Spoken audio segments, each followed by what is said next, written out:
Namaste. Namaste, everyone. Welcome to Yes Talks. The session today is on yoga for daily life, and our guest speaker is Miss Sneha Modi. Sneha Modi is a Hatha Yoga instructor based in Bengaluru, trained in Rishikesh, Munger, and Lonavala. A mother, teacher, and lifelong student, she weaves yoga into every part of her life. For Sneha, yoga is more than a practice. It's a path to balance, presence, and inner peace. She has been teaching since 2014 and runs her own studio since over 3 years now. Welcome, Sneha. Thank you so much for joining us today. We look forward to an interesting session with you. Over to you. Thank you, Arunimaji. Thank you. I'm so pleased to be part of Yes Talks today. Thank you, Richa, for inviting me. And thank you, everyone who's joined today. So, I'll start with a small Om chant before I start the session. So, we'll just close our eyes and we'll take a deep breath in.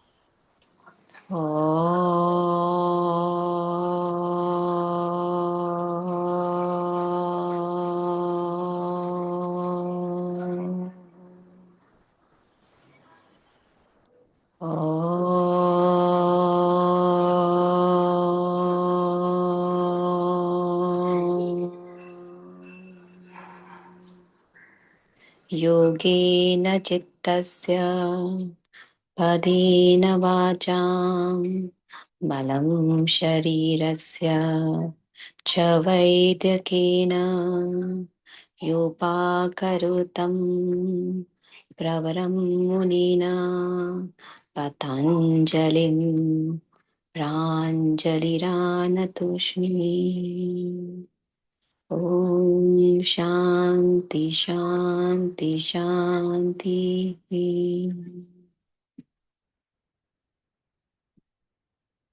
Thank you. So this was a small prayer revering the sage Patanjali, known as father of yoga. So I'll start with a small talk on myself. I'm Sneha Modi. Arunima ji is already introduced, but little more depth. I've been practicing and teaching yoga for a decade in Bangalore for last 7 years, but before that I was in different parts of India. I wanted to first talk about my journey, how I got into yoga, and how it has helped me. So, I didn't really have any health issues. Usually, people go into health issues. It was just minor health issues here and there. And I was in Pune studying there, and I started practicing Iyengar yoga. That was just for fun's sake. But just one fine day, I saw a Rishikesh ashram known as Parmat Niketan, and I logged in there and I went for their teachers training course in 2014. And I was there for 1.5 months, and that was a turning point in my life. Till then, I was a very different human being, I would say. I didn't know anything about yoga much in depth, only knew the mat yoga, which is practice on the mat. That is when I went to Rishikesh. I understood yoga is just not on the mat, it's a lot to do off the mat. So that's where I learned that a concept of karma yoga, which is selfless service. It's mentioned in Bhagavad Gita as karma yoga as selfless service, where we don't expect anything in return. We do our duties, we give 100% effort. The fruit of the action is not it's not we expect. We keep doing our karmas, we keep doing our actions. That's what I learned in Rishikesh, being selfless, being giving to the community, being giving to the environment. And also, we learned yoga is not just about asana, it's also about chants. We used to have Ganga Aarti every day in the evening.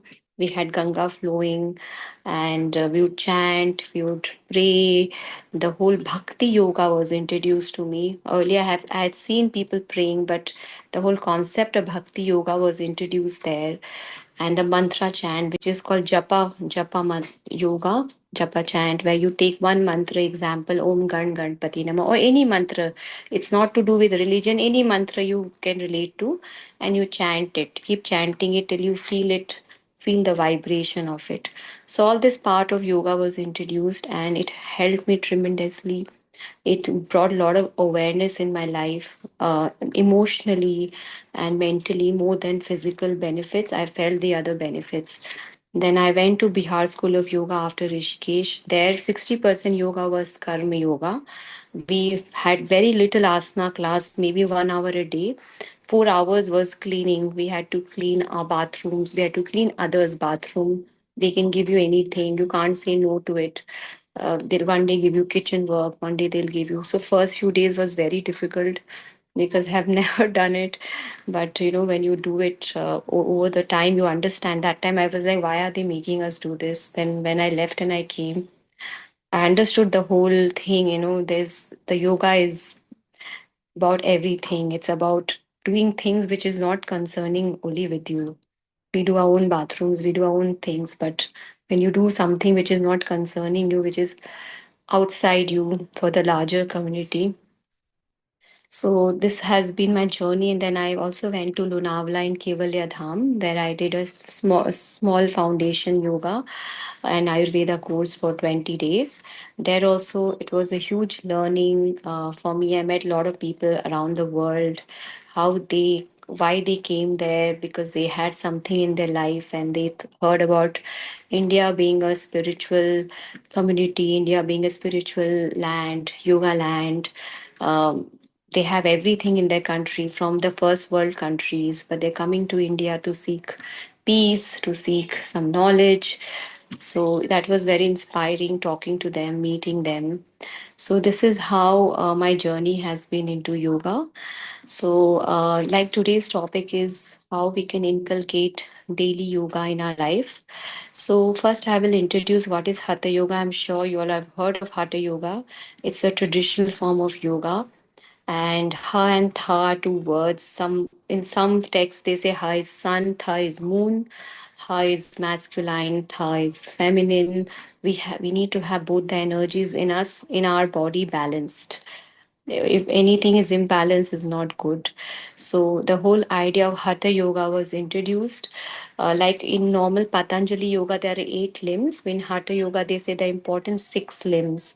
So first they start with Shat Karmas, the Shat Kriyas. There are 6 Kriyas.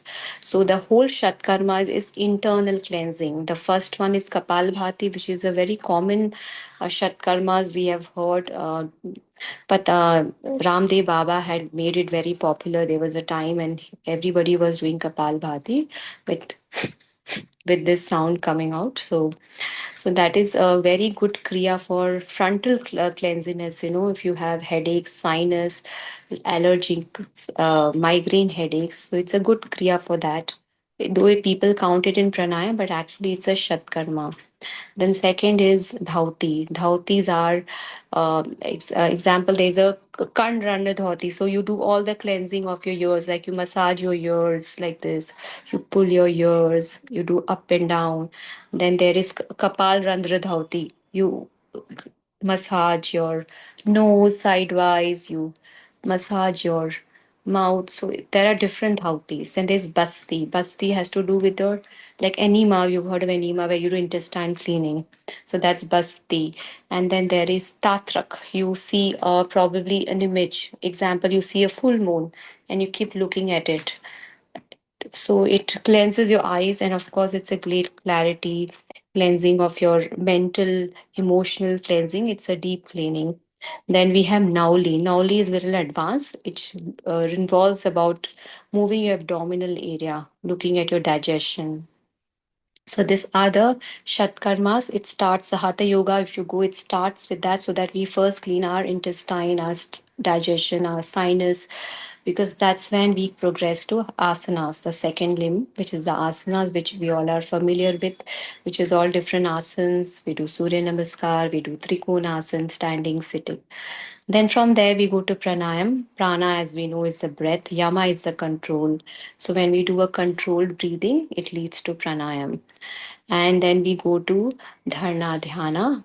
That is we include in meditation. That part both is included. So hatha yoga deals like this, and it's a yoga which can be done by beginners to old age because it's a very light form. It can go into advanced, but it is an yoga for all. Usually, if you go to other form of yoga like ashtanga or vinyasa, they come on the little on the, I won't say challenging, but yes, you need to be fit enough, strong enough to get into Ashtanga yoga. But Hatha yoga is can be gentle, can be simpler, so it's easy for anyone to practice Hatha yoga. So that's how Hatha yoga comes. Now I will tell you some things about how to inculcate in stepwise yoga in our lives. So first we'll start with, of course, we can do simple asanas at home. If you have done yoga before, it's good to do on your own. But if you haven't done yoga, it's always advisable to do under a trained teacher. Because if you watch a video on YouTube and do, sometimes you overstretch. And there are asanas which can give you easily a cramp or a catch. So we have to be very careful while we introduce yoga in our lives at home. And there are simple movements like eye movements. So nowadays, since we are on digital era of phone, laptop, and also there's a lot of pollution. So simple eye movements, I can show you one or two of them. Suppose you have your thumb here, and you just take your thumb away from you. You'll inhale, take the thumb away, exhale, bring it. So you're just looking at your thumb. So you're also bringing concentration, focus, and also you're moving your thumb. And then there's one like this. Thumb goes up and the thumb goes down. You're just moving your eyes along the thumb. So these are simple eye movements you can inculcate in your life, sitting on the chair, sitting on the bed. Then something called blinking. You just blink your eyes, keep blinking, blinking fast, and then just rest it. So there are simple movements like this which you can bring into your life with eye movements, eye exercises. Then you can also add yoga. Suppose you are somebody you can't sit on the floor, you can do simple chair yoga. Of course, again, you need some trainer to tell you. But always remember, yoga has to be done according to your body capacity. When we were taught yoga, we were told not to look sideways, up and down, here and there in the class, what others are doing. That is not our concern. We are not doing any competition. We are only dealing with our own body. Each body is different. Maybe your body is more flexible with 1 month practice. Somebody is practicing for 2 years, their body is not flexible. That doesn't matter. We have to take it slow. So when I do my classes, that's what I tell everybody. Do not look at people. Don't get disheartened, because a lot of women, especially, they get disheartened. Oh, she's doing this. I can't do it. So we don't push anyone. We don't force them. It has to be done according to time and slow paced. So that's how we can do asana practice at home. And then we come to breathing. Now, breathing is something we breathe in and we breathe out till we die. That between that is our life. That's how they say in yoga. And in a day, approximately 21,000 to 22,000 breaths we take. But most of the time we are not aware that we are breathing. We're only alive because of the breath, but we're not aware. So breath is very, very important aspect of yoga. They say dogs, they live around 10 to 14 years or 15 years because they do shallow breathing. Their breathing is shallow. They breathe very fast. Whereas tortoise, they live around 80 to 150 years because their breath is very slow. Slow as in per minute, tortoise only takes 1 or 2 breaths, whereas dogs, they take 30 to 40 breaths. So the whole idea of pranayam is to reduce our breath flow per minute. So you inhale and exhale. The lesser you inhale, exhale, means a lesser number of counts. If the count becomes 10, better. If it's 20, it has to be. So that doesn't happen like that. We have to practice. We have to do yoga, the pranayam, the asanas. With asana, you expand the chest, you open your lungs. With breathing, you control your breath. So that's how breathing, breath control can be added. There are different methods. every yoga teacher you'll go, they will have their method. Of course, the formula remains same, but teaching style is different. So I will just do one breath practice here. Not will not take too much of your time for that. It's called yogic breathing. So that's the important part of the breath practice. There are many, all are important, but this is a general one. So we have to keep our spine straight, shoulders back. And so in breath, in yogic breathing, we have to start with our abdomen first. When you inhale, you have to feel your abdominal rising, chest expanding, and slightly movement in the shoulder area with the inhalation. When you exhale, let your shoulder fall, let your chest go in, and your navel go in. So once again, we'll inhale slowly. Let our abdominal rise, chest expand, shoulders go up. When we exhale, let the shoulders fall, chest go in, and the navel go in. So, this is yogic breathing where you so, abdominal breathing, we are using abdomen, we are using our chest, which is known as thoracic breathing. We are using our shoulder area. Actually, we are calling it clavicular breathing, the shoulder breathing, because of the collarbone. It's called the collarbone muscles are called clavicular. So, we have to make sure this part also moves with the breath. So, the breath is complete. We use more capacity of our lungs, which otherwise is not used. So this also has to be, you can inculcate this in your daily life, if not any other pranayam. So we do more conscious breathing. When you'll see the moment your breathing becomes conscious, your mind also quietens. There's a direct link with our breath and our mind. When we are angry, when we are anxious, our breath is shallow, it's faster. When you're happy, when you're relaxed, your breath is calmer. So there's a direct link. So you can practice this you can bring in your daily life, the breath practice. It will help you. And of course, you can do many more are there.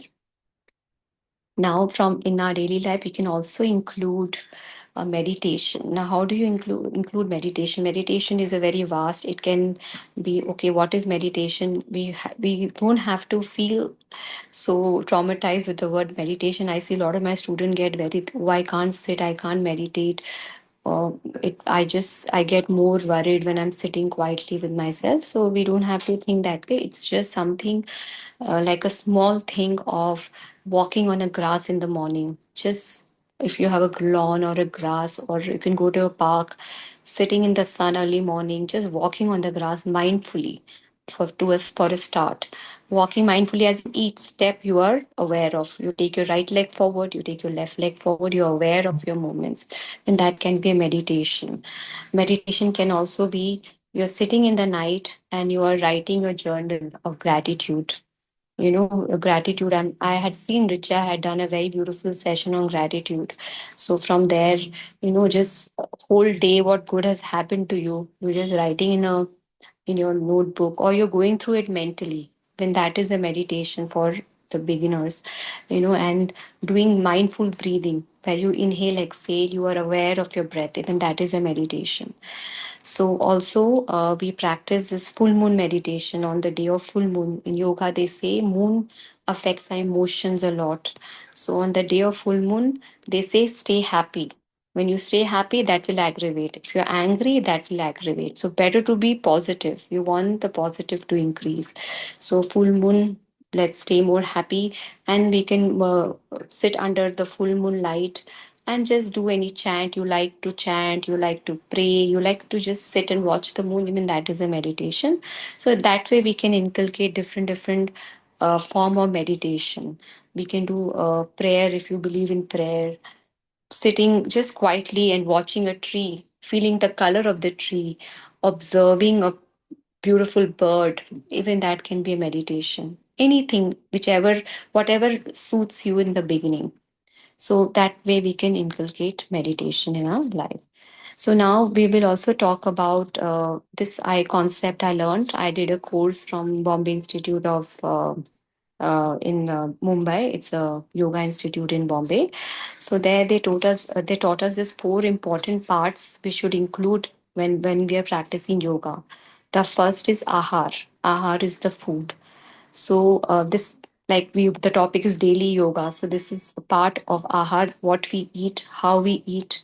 and how much to eat, what we eat, how much we eat, and how should we eat. So in yoga, they say when we are 50% should be food, 25% water, 25% it should be empty.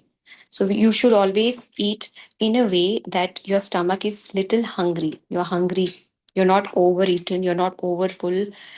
And you should be.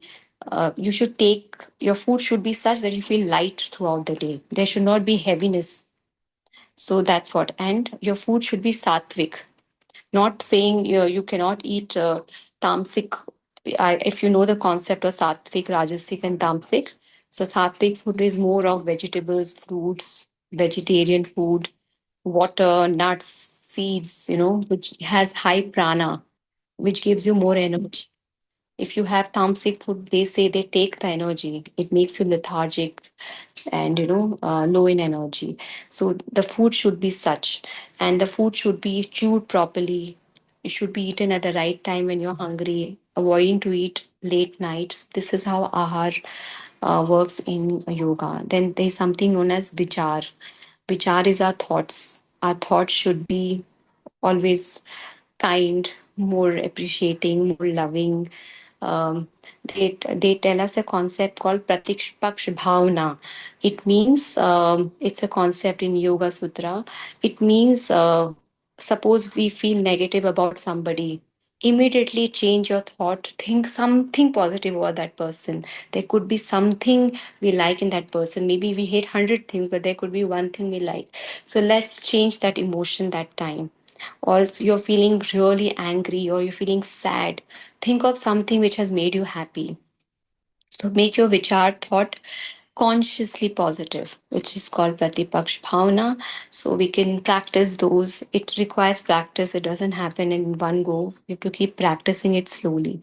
Then one is Vihar. Vihar is our rest time, our recreation time, our routines. This also is niyamas in Patanjali. He talks about yamas and yamas. So niyamas is basically your own cleanliness, your own thoughts, your how do you spend your recreation. Instead of wasting, we can use it for something constructive, like reading a scriptural book, spiritual books, spending time in some devotional activity, doing some seva. So that kind of thing, how you want to spend your recreation time instead of whiling away. It's very personal, very subjective, but we can all take a call to do a healthy living in that. So this is ahar, sorry, this is Bihar. And one is achar, sorry. Achars are basically the yamas, our conducts to the others in the external world, which we call as yamas in the yoga. Yama part. Yama part is how you treat people. Are you violent with them? Are you gentle with them? Are you stealing something? Stealing need not mean stealing something like a object. It could be someone's effort. Are you taking the credit? Are you giving that person the credit? That could be. Are you overly, holding things or accumulating things which we don't need? Like there's lot. We should declutter. We should let go what we don't need. So these are simple things we can add in our lives. So this part of which achar, vihar, vichar, and ahar, achar, we can practice this in our daily lives. This is a part of balancing and harmonious yoga part. So, and there is something for our mind which we should do is reflection. Reflection is something at the end of the day, you go through your day from the morning, from the time you woke up till the time you sleep. This is you're introspecting your day, or how you were, what you did, not judging yourself. We're not judging ourselves, just to understand. First of all, it'll increase your memory power, it'll give you concentration power. Second, we'll understand how sometimes, we can correct ourselves. Maybe we overreacted or we behaved not the way we should have. So this is a great way again to inculcate yogic practice in our daily life. So these are some nice ways to go into yoga. Not, of course, do the asan bit. Asan bit is more common and more known, but these are the parts when we do, we definitely see changes in our lives. So what yoga does is the benefits I'm going to tell you of hatha yoga is it'll increase your sense of calmness. It will release tension, stress. It's extremely powerful to bring focus. It increases your productivity, gives you good sleep. And most of the diseases they say is because of chronic stress. It's chronic, even acidity, even mucus formation. Too much mucus in our body is not always because of cold. It is a lot of stress, diabetes, even cancer. They say is due to stress. So yoga, it's not like gymming. It's a lot to do with your internal cleansing, your internal cleansing of your mind, of your body, along with body. So you will see this subtle, this is subtle science. It doesn't work in a day. That's why people get bored with yoga, because it doesn't show the result in one go. To keep practicing it, when you see that it will show you the result maybe in 6 months, maybe a year, 2 years, but it definitely shows. Because I can tell you with my own practice, it has changed. A lot to go, many years of practice to be done. It's a big ocean, but abhyasa is important. You keep practicing and it keeps coming, keep showing you the result. So this is how Hatha Yoga is about. Now, uh, I will give you some specific thing about some particular topics, like if you have back aches, how you can do it, what can you do. So usually there's a lot of complaint about back aches when people join. So I run a studio in Bangalore. It's called Yoga with Sneha. I had started 3 years back. So I have when anybody joins, I always ask them their medical issues. So usually the problems, majority they say is acidity to me, backaches, and for women they say PCOD or PCOS. So backaches are usually, I think it's because of a lot of sedentary lifestyle, lot of sitting on computers, laptops. So we need to use, we have to, mobility is very important. Movement is important. Whether you go out for a walk in the nature, that's the best to do. And few stretches. You need to stretch yourself. You can't be like whole day sitting for hours every day and no movement. That will not help. You have to do enough stretches to keep your spine in good shape. You have to make sure the spine is erect consciously when you're sitting, when you're standing. In yoga, there's a saying, you're as young as your spine. So if you want to be feeling young inside out, you have to keep your spine in a good shape. So backache issues are dealt with good stretches. They're very simple, nice asanas, like this cat and cow pose we call Bitli Marjari Asan, where you inhale and exhale. It's a great movement. There's a child pose, we call it child pose. Balasan, that's a very good again. Then there's Bhujangasana, the cobra pose. These are very good asanas for backaches, which you can use. And using your back in an optimum way, as in not overstretching it while doing any yoga, or if you're gymming, you're exercising, not to use too much weight. That I've seen a lot of people who go to gym, they have back issues, backaches. So, these are the ways you can deal. Then a lot of complaints of acidity. So that comes to your ahar bit, taking care of your diet, eating on time, the kind of food that we eat, that we have enough water. The water is very important to be included. And acidity is also because of constipation. A lot of people have constipation issues because, again, less fiber in the food, or maybe no exercise, no movements. So there are very good asanas called malasan, which helps you. You drink warm water in the morning and sit in the malasan. And there are mudras. We have a pana mudra, which is practiced like this. You touch your thumb to your ring finger and middle finger, and you place it on your hand. It's a great, there's a pana vayu that flows in our body from abdominal to excretory system. So it is a vayu for excretion. It's a great for constipation, acidity. So you can practice this apana mudra and help us with acidity, constipation issues. There are a lot of complaints of insomnia, sleeping disorders, that people cannot sleep in the night. So a lot of times it could be they're overly active. When your body is overactive, when you have not rested well, then the sleep also doesn't come. We think we are tired, but when we're overtired also, it doesn't cause. Again, eating habits are brought in, our stress factor. We have to practice there. There's a very good pranayam for sleeping. So what we do in that's called Chandra Vedan Pranayam. Chandra is our moon. So in Hatha Yoga, right is sun, left is moon. So we close our right nostril with the right hand thumb because thumb is sun. So we use sun and little and ring finger is moon. So we close the right nostril with the thumb. We'll inhale left and we exhale left. This is one very good pranayam to practice in the night. If you get time in the evening, practice it. It's a cooling pranayam, good for the mind. Also, if somebody who has acidity, bloating, chest burn, high blood pressure can also practice this Chandra Vedan and pranayam. Then one is Brahmari, where you close your ear flaps with your, you can use index or your thumb. You inhale, then you make a humming bee sound.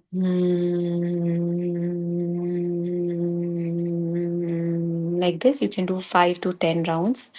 These are very, very good pranayams to practice. Breathing this, you can do some twist on your bed where you take both your knees together, you put the knees to the right and you look towards the left. So these are some nice twist on the bed which we can do. Have you heard of the butterfly, but Badakon? You sit in the Badakon and you lie down with the pillow on the back. So that also relaxes your back. It's a very good for sleeping disorders. So yoga for acidity, yoga for sleeping, yoga for backaches, and now for women, it's yoga for PCOD. Maximum women they come for PCOD, PCOS issues. So again, that's lifestyle. Women were working, they don't eat on time, they eat unhealthy, whatever packaged food, easily available food. So I tell them to eat more homemade food, home cooked food, which is essential, and to do some yoga, take out time for some exercise, movement, basically the movement, mobility. They stay, our emotions are stored in our body. So for women, it easily goes to our uterus area, our pelvic region, our hip region. So when we move those parts, we release them. We release the. For men also, it gets stored in various part. It could be in your lower bladder. It could be in your back. It could be in your neck. It could be in your shoulders. So a lot of time, neck pain, shoulder pain is not because of just physical issues. It could be also a lot of stress, mental issues. So when you do yoga, you release all of them. I had a student, he had come, he told me he cannot sleep. He just cannot sleep. He's a young guy, he's just 25 or 26. So he had joined a year back. He told me he cannot sleep. So I asked him, how, what do you do? How much coffee? How much tea do you have? Then he told me his routine. He started practicing yoga. It's not because of me, it's because of yoga that happened to him. Maybe he would have gone elsewhere also. Yoga would have given him the benefit. So when he started practicing yoga, of course, his stress was going on because all the asanas, they open your chest, they open your heart.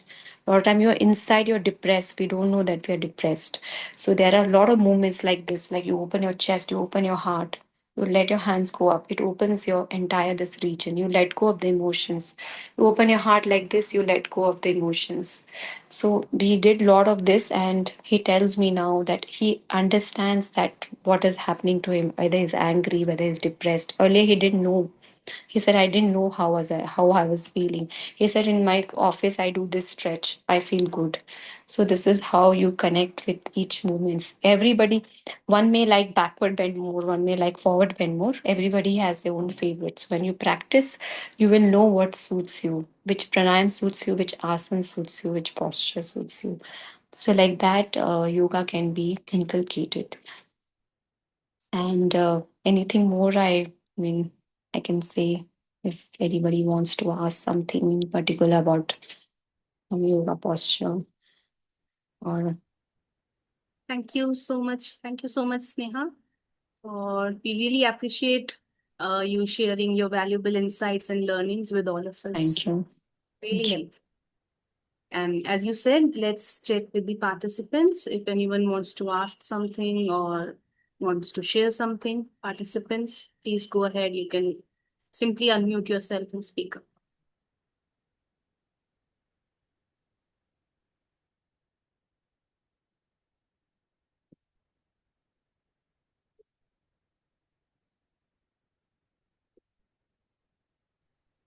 Namaste. Can I? Namaste. Yes, ma'am. Namaste. I'm Utpala. Namaste, Dr. Ramesh, sir. Um, uh, I think for thyroid disorders also, there are certain asanas, certain kriyas, and even certain pranayam which helps. So if Yes. you like to show some, because it's very common, it's becoming very common even in Gujarat here. Yeah.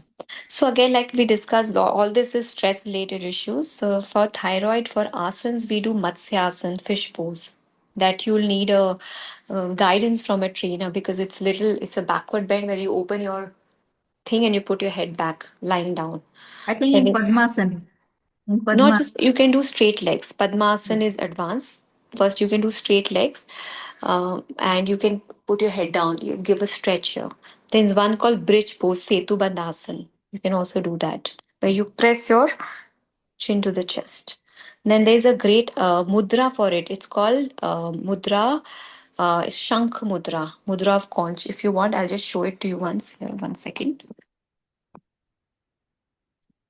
So you have to take your thumb here, wrap your fingers around your left hand thumb, and then turn the right thumb and press to your middle finger. It looks like a conch. It's a great mudra for thyroid, throat related issues. Conch mudra, you will find it on Google also. It's a great mudra for thyroid. And in breath, in pranayam, we have something called Ujjayi breath. Yes. Ujjayi breath, you make a snoring sound, like a baby Ah. snoring sound, and you feel like you're breathing in from your throat. So you make a sound like that. Mm. So you have to breathe in like this slowly and exhale out longer. So these are very good movements. And more than that, stay stress free, stay happy. Most of the disease. Sarvangasana also. Sarvang is also very good, but again, this is little advanced. You need to do with your. Even Bhujangasana is very good. Anything that stretches your neck area. Bhujangasana, Vatsyasana, Setu Bandh. And there is a bandha. We also do bandhas in Hatha Yoga. It's called Jalandhar Bandha. So you take a deep breath in and you press your chin down. So you hold the breath and then you come out. It's very good for throat.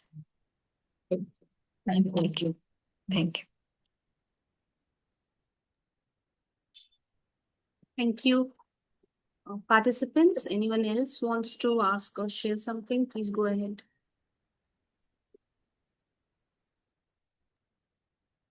नमस्ते स्नेहा जी, मैं आकाश Namaste. सोंधी बोल रहा हूँ। Namaste. बहुत बहुत धन्यवाद आपके session का। काफी बहुत लंबा ग्राउंड आपने कवर किया, बहुत सारे डायमेंशंस पे आपने योगा के पॉइंट से बात की। तो धन्यवाद। मेरा आप जब बता रही थी तो एक पुराना कॉलेज के समय का एक इंसिडेंस याद आया। मेरी एक फ्रेंड थी स्नेजना निकोलिक, वो सर्बिया से थी। तो वो बताती थी कि उनके स्कूल में भी एक योगा टीचर थे जो इंडिया में आके सीख के गए थे, and apparently he could not see, he was fully blind, लेकिन वो इंडिया आए थे, जैसे आपने बताया कि सब लोग यहाँ आते हैं सीखने के लिए।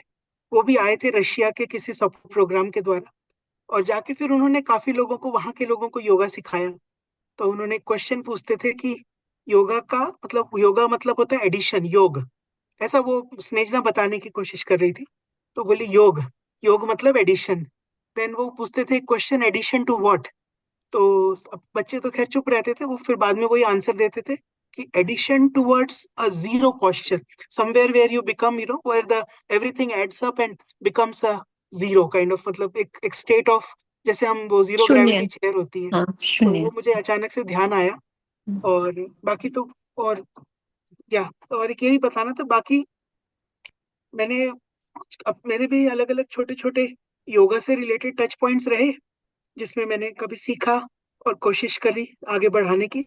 तो लेकिन ज्यादा आगे बढ़ नहीं पाया, हर बार कुछ ना कुछ रुक गया कहीं पे।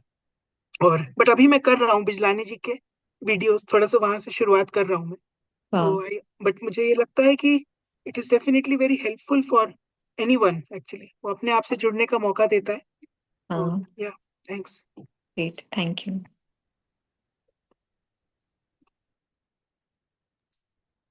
Thank you, Akash. Dr. Bijlani, sir, would you like to speak, sir?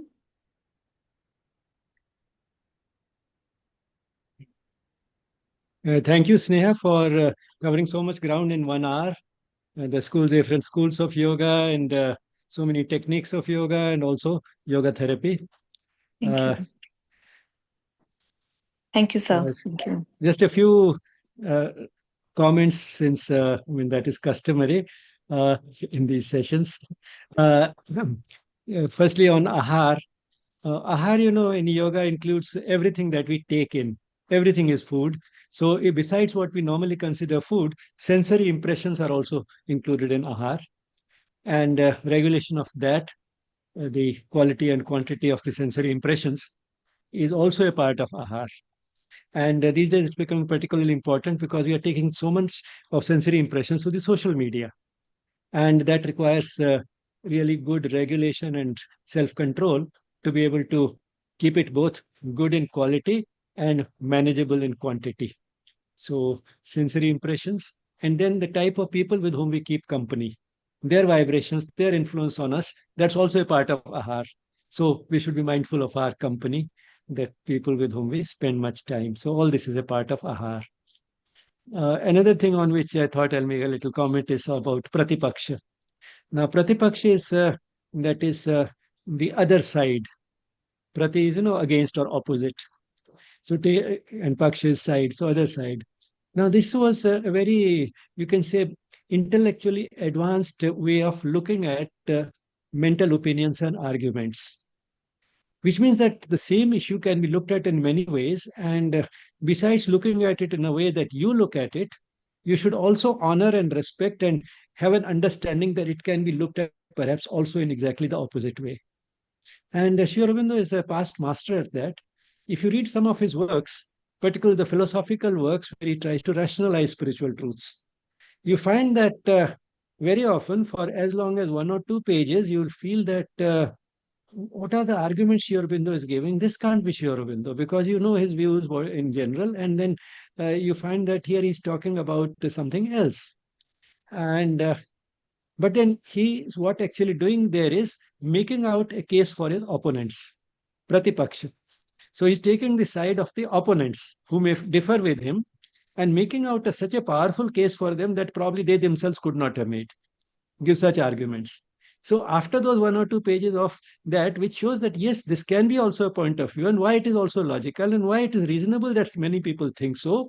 But then he'll come with a but, that what is that finer point because of which he differs, at least in some detail, with those, and then he'll give his own arguments. So this, you can say, was a very, you can say, respectful and highly developed method of debate in ancient wisdom. Not only Sri Aurobindo has done it, but in fact, Pounds also a part of the classical text. Probably it's Nyaya Shastra, which has talked about this type of things. So Nyaya is not just justice. Of course, I mean, lawyers use arguments, they are, so that is expected to lead to justice, but that wider and broader meaning of Nyaya, and in that arguing not only for yourself, but also for the opponent, was considered an important part of learning true Nyaya. Thank you again for Thank you, a sir. very Thank you. comprehensive session. Thank you. Thank you, sir. So before we close today's session, let me quickly inform that the recording of today's session and all Yes Talks are published on our YouTube channel, Yes Spirituality. You can visit the channel and explore extensive content on yoga, education, spirituality, and related subjects like psychology and wellness. Thank you, Arunabha. Thank you, Ramesh. Thank you. Thank you, Sneha, for sparing your valuable time for all of us. And thank you, participants, for being with us today. We'll close today's session now with a moment of peaceful silence. Namaste.